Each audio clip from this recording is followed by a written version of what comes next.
Em 6 de fevereiro de 2002, era anunciada a F2002, carro que viria a se tornar uma lenda na Fórmula 1. Inclusive, a citação na época foi: a melhor Ferrari de Fórmula 1 que já foi construída. Olá, amigo do Ressaca Fórmula 1, seja bem-vindo a mais um vídeo. Eu sou Matheus Pucci e hoje vamos enriquecer um pouquinho a nossa playlist de análise técnica, falando do lendário F2002 da Ferrari. O desafio em 2002 era desenvolver uma versão nova e melhorada do F2001, carro que já era vitorioso. Os princípios do modelo eram os mesmos do antecessor. Era necessário produzir um carro que tivesse um desempenho aprimorado, avanços tecnológicos e os maiores padrões possíveis de segurança e confiabilidade. O projeto se concentrou em maximizar o desempenho do novo motor 051, classificado como 860 cavalos de potência e pneus Bridgestone. Com um trabalho cuidadoso no túnel de vento, se conseguiu otimizar a eficiência aerodinâmica do modelo e reduzir seu centro de gravidade, aumentando assim tanto sua estabilidade quanto o seu manejo. A F2002 pesava cerca de 600 kg quando estava abastecida de água, óleo e também com o piloto a bordo. O novo motor 051 poderia ser descrito como sendo parrudo, como o antecessor. Isso quer dizer que ele fazia parte integral da estrutura do carro, ao invés de ser apenas fixado na traseira.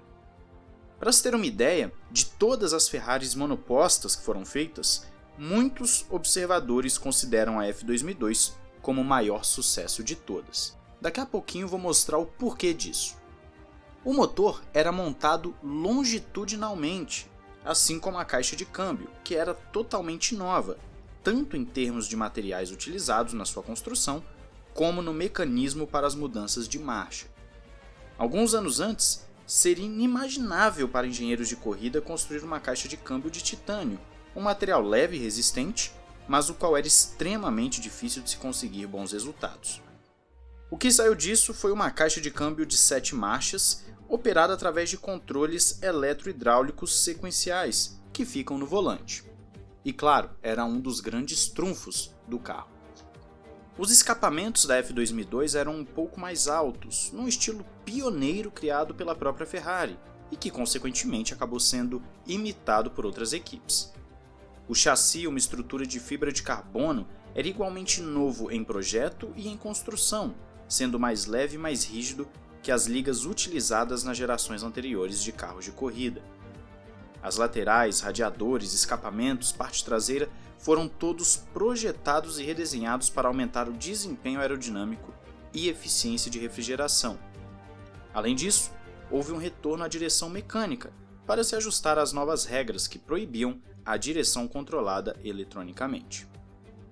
Por fim, a F2002 foi projetada com um bico mais alto, abandonando a versão mais baixa usada no modelo da Ferrari de 2001.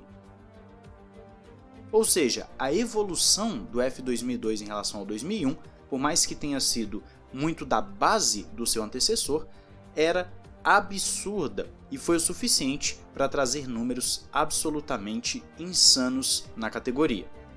Por exemplo, na temporada 2002 foram disputadas 17 provas e a Ferrari venceu 15 delas.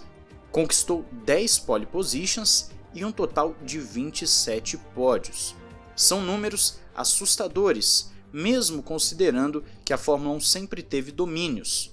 O F2002 é com certeza um dos carros mais espetaculares que já passaram pela Fórmula 1 e eu quero saber de você, se você se lembra, se você já assistia a Fórmula 1 nessa época e lembra do tamanho desse carro, do quão bom, do quão rápido, do quão impressionante era essa máquina vermelha.